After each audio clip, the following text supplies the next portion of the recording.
So 4 to 6 marks काय आहे तर वेटेज आहे. During a physical change only state of matter changes and it generally the temperature change. 2023 ला 3 मार्कला question विचारला होता. Apparatus, thermometer, evaporating dish, tripod stand, funnel, Bunsen burner et cetera. Calcium कार्बोनेटला तुम्ही स्ट्रॉंग हिटिंग जे आहे ते करताय.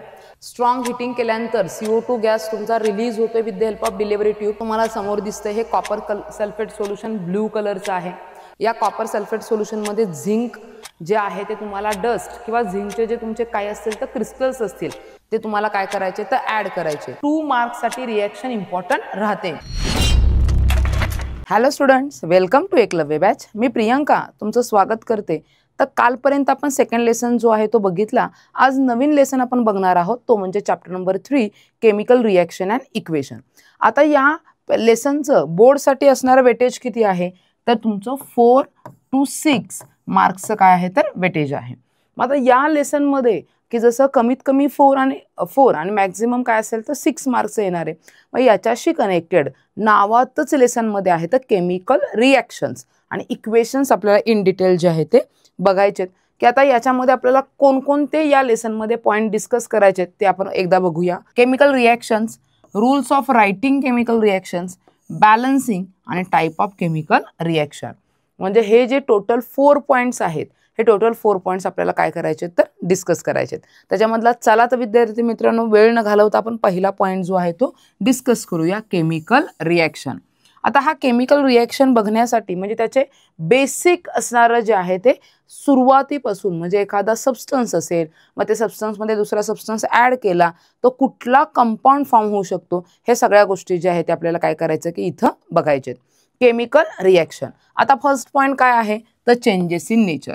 आधी स्टार्टिंगला मी इंट्रोडक्टरी पार्ट तुम्हाला सांगते. आता कुठलीही रिॲक्शन जर घ्यायची म्हटली तर डेफिनेटली काय होणार की त्याची रिॲक्शन टेक्स प्लेस होणार. म्हणजे फॉर एक्झाम्पल केमिकल चेंज जो आहे तो ऑकर होणार. म्हणजे जसं की उदाहरण आपण रेग्युलर लाईफमधलं बघितलं की आपल्या घरामध्ये काय असतात तर कॉपर वेसल्स आहेत, आयर्न वेसल्स आहेत, ॲल्युमिनियम वेसल्स आहेत.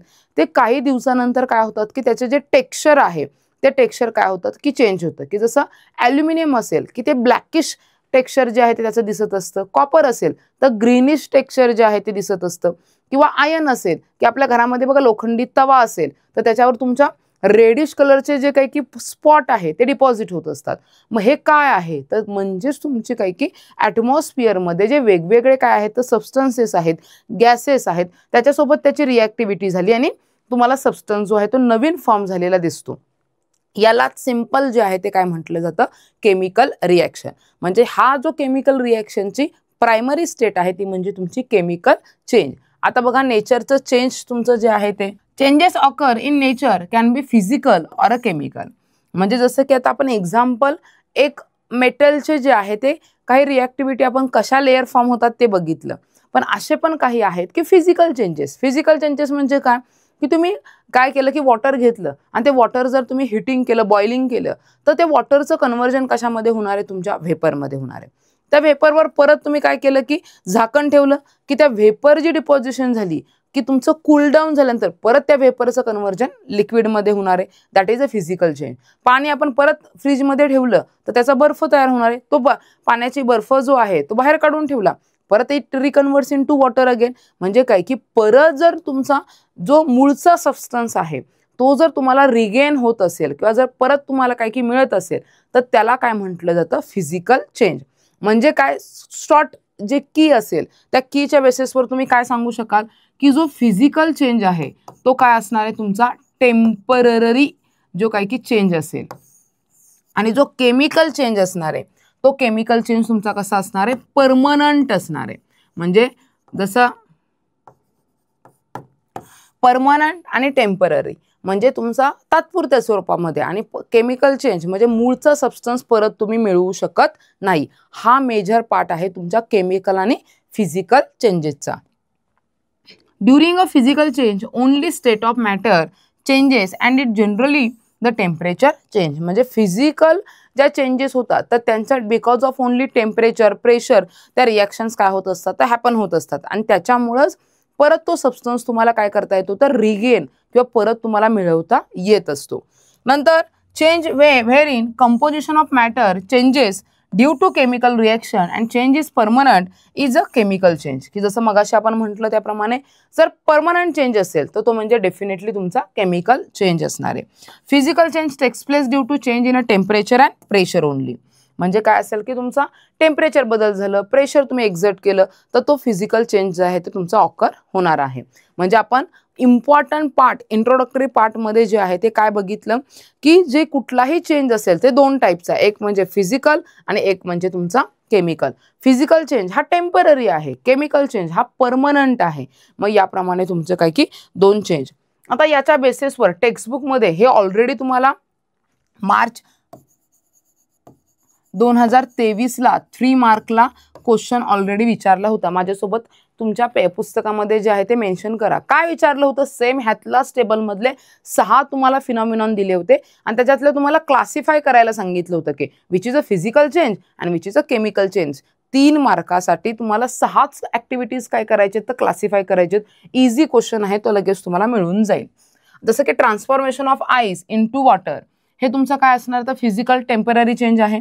कुकिंग ऑफ फूड, फूडच्या सगळ्या प्रॉपर्टी काय होत आहेत तर चेंज होत आहेत. की जसं की आता आपण एखादं आपल्या घरामध्ये एखादं काही की भाजी घेतली, समजा मेथीची भाजी असेल, ती मेथीची भाजी तुम्ही आणल्यानंतर पूर्ण पालेभाजी आहे आणि ती शिजवल्यानंतर तुम्हाला परत पालेभाजी मिळते का नाही, त्याच्या पूर्ण प्रॉपर्टीज काय होतात तर चेंज होत असतात. म्हणजे तो काय असणार आहे केमिकल चेंज आहे.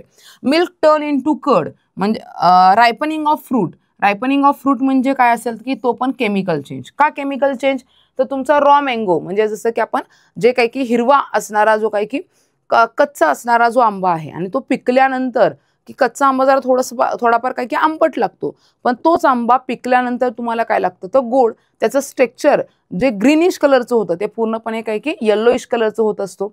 तो काय आहे तुमचा केमिकल चेंज आहे. मिल्क टर्न इनटू कर्ड, दुधाचं दह्यामध्ये रूपांतर होणं. दही आपण चहासाठी वापरतो का तर ऑफकोर्स नाही. म्हणजे तो काय असणार आहे तुमचा केमिकल चेंज असणार आहे. याच्यानंतर इव्हॉपरेशन ऑफ वॉटर म्हणजे पाण्याची वाफ होणं. जसं मगाशी मी सांगितलं सेम काय असेल तो तुमचा फिजिकल चेंज असणार आहे. Digestion of food in the stomach म्हणजे स्टमकमध्ये फूड पूर्णपणे डायजेस्ट होणं. It is also chemical change. Size reduction of naphtha ball expose to air म्हणजे नॅप्थाबॉल्स म्हणजे डांबर गोळ्या. डांबर गोळ्या जे आहे ते सब्लिमेशन रिॲक्शन तिथे हॅपन होत असते. म्हणजे जर त्या डांबर गोळ्या आपण काय केलं की तुमच्या विथ द हेल्प ऑफ जे एअर असेल त्या एअरच्या बेसिसवर तुमचे काही की हळूहळू त्याचं जे काही की डिप्लिशन किंवा घट जी आहे ती होत असते. त्याच्यावर जर तुम्ही इन्व्हर्टेड असणारं जे काही की एखादा फ्लास्क वगैरे जर ठेवलं आणि त्याचं असणारं जे एंड जे कॉटनच्या मदतीनं सील केलं तर ते जे व्हेपर्सचं कन्व्हर्जन जे आहे ते छोट्या छोट्या पावडर फॉर्ममध्ये तुम्हाला एजेसला डिपॉझिट झालेलं दिसतं. म्हणून तुमचा काय की जे नॅप्थाबॉल्स आहे हा काय असणार आहे फिजिकल चेंज असणार आहे. Staining of Shahabad Kadapa tile by lemon juice. Already आपल्याला लेमन ज्यूस घरामध्ये जरी आपण काय की एक ॲसिडिक सबस्टन्स त्याच्यामध्ये जास्त आहे, मग तो सबस्टन्स जर तुम्ही काय केलं की शहाबादा टाईल म्हणजे शहाबादी फरशी जी आहे ती जर तुम्ही काय केली की त्याच्यावर ते लिंबू पिळलं तर बुडबुडे जे आहे ते येत असतात. म्हणजे it is also type of chemical change. Breaking of glass object on falling from a height म्हणजे एखादं काही की ग्लासचं ऑब्जेक्ट तुमचं काही की एखाद्या वरून हाईटवरून पडलं, त्याचे तुकडे करून परत रिसायकलिंग केलं, परत तुम्ही ते ऑब्जेक्ट ऑब्टेन करू शकता. It is a physical change. म्हणजे यातला कुठलाही 6 ॲक्टिव्हिटी पेपरमध्ये विचारल्या तर 3 मार्काला तुम्हाला डेफिनेटली तो प्रश्न जो आहे तो सेट होईल. आता याच्यामध्ये जसं मी मगाशी म्हटलं त्याप्रमाणे हा क्वेश्चन होता की ट्रान्सफॉर्मेशन मार्च 23 3 मार्काला क्वेश्चन की transformation of ice into water, ripening fruit, milk turn. म्हणजे आता ट्रान्सफॉर्मेशन पटपट सांगा माझ्याबरोबर. Physical change, ripening fruit chemical change, milk turn into curd chemical change, evaporation of water physical change, digestion of food in the stomach chemical change, iron filing get attracted toward the magnet which is a physical change. म्हणजे जे ion filing म्हणजेच की लोहकीस मॅग्नेटकडे attract होते. हे काही तुमच्या ion filing आहे त्याच्यामध्ये कुठली प्रॉपर्टी चेंज होत नाही which is a physical change.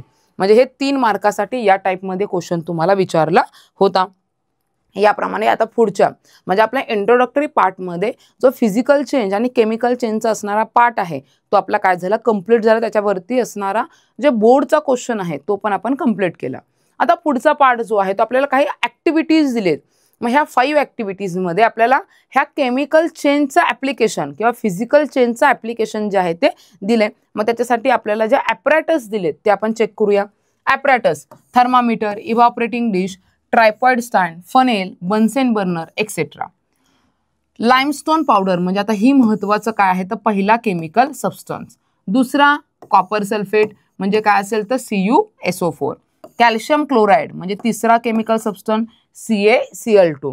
Potassium chromate K2CrO4 चौथा केमिकल सबस्टन्स. झिंक डस्ट म्हणजे झिंकची असणारी पावडर पाचवा. सोडियम कार्बोनेट काय असेल तर सहावा. आणि थॅलिक अनहायड्राइड जे आहे ते तुमचा काय आहे की जसं नॅप्थाबॉल्स एक सब्लिमेटरी सबस्टन्स आहे तसं थॅलिक अनहायड्राइड हे तुमचे प्रायमरी जे प्लास्टिक्स जे काही की तयार करण्यासाठी जे प्लास्टिसायझर्स आहेत त्यासाठी थॅलिक अनहायड्राइड जे आहे ते तुमचं यूज केलं जातं. इट इज अ फिजिकल म्हणजे याच्यामधून जे तुमचं काही की एक ऑर्गॅनिक सबस्टन्स आहे त्याच्यामुळे तुम्हाला परत तो सबस्टन्स रिगेन करता येत असतो म्हणजे तुमचा काय की तो त्याच्याशी कनेक्टेड फिजिकल चेंज होणार आहे. Carry out the activities 1 to 5 as given below. Read the record and temperature in the activities 2 to 4. म्हणजे उदाहरणार्थ काय असेल की तुमच्या जे रिमार्क्स आहेत ते रिमार्क्स तुम्हाला काय करायचे तर खाली एक टेबल दिले आपल्याला टेक्स्टबुकमध्येच राईट हँड साईडच्या पेजवर की त्या रिमार्क्स तुम्हाला काय करायचे तर लिहायचे. आता इथं तुम्हाला ही पहिली ॲक्टिव्हिटी दिली आहे. माझ्याबरोबर तुमच्या टेक्स्टबुकमध्ये जिथं क्वेश्चन आहे त्या क्वेश्चनच्या खाली न विसरता रिॲक्शन लिहायची आहे. म्हणजे जेव्हा तुम्ही परत रीडिंग कराल तेव्हा तुम्हाला काय होईल की ते रिॲक्शन्स प्रॉपर जे आहे ते लगेच क्लिक होईल काय कशा पद्धतीने रिॲक्शन लिहायचे. बघा आता रिॲक्शन आपण फर्स्ट टाइम लिहितोय.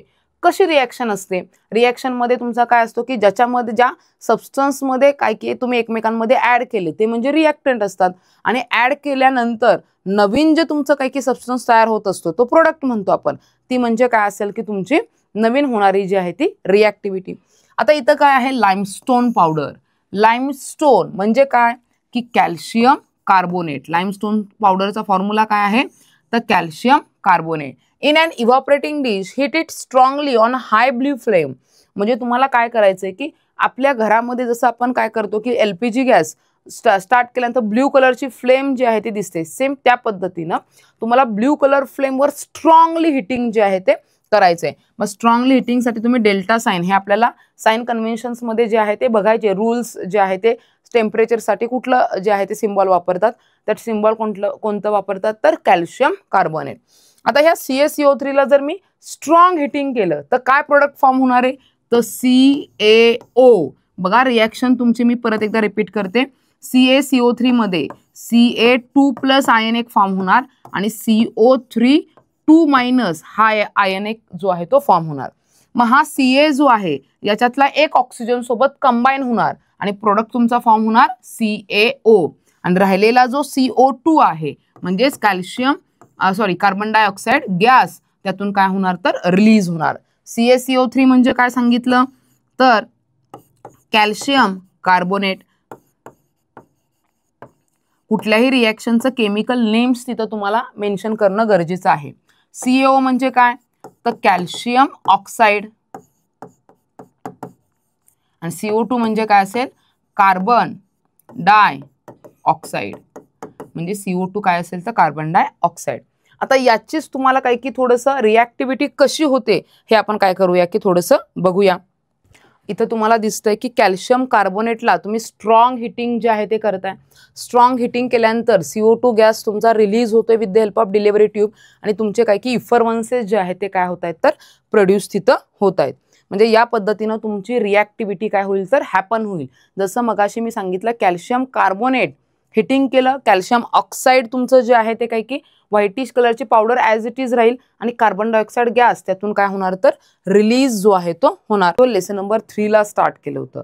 फिजिकल चेंज केमिकल चेंज तो आपण काय केलं तर क्लासिफाय केला with the help of example. त्याचं पण बोर्ड एक्झाम्पल इम्पॉर्टंट आहे. याच्यानंतर महत्त्वाचं काय बघितलं आपण की तो जे सगळ्या 5 ॲक्टिव्हिटी बघितल्या त्याला ॲनिमेटेड पण कनेक्ट केलं. याचा अर्थ की तुम्हाला तो लगेच कॉन्सेप्ट क्लिअर व्हावा कोणता प्रोडक्ट कोणत्या कलरचा तयार होतो हे लक्षात यावं म्हणून तो आपण एक चार्ट काय केला की with the help of reaction solving केला. नंतर त्याचे जे रूल्स आहेत म्हणजे रिॲक्शन रिप्रेझेंट करण्याचे काय रूल्स असतात ते डिस्कस केले.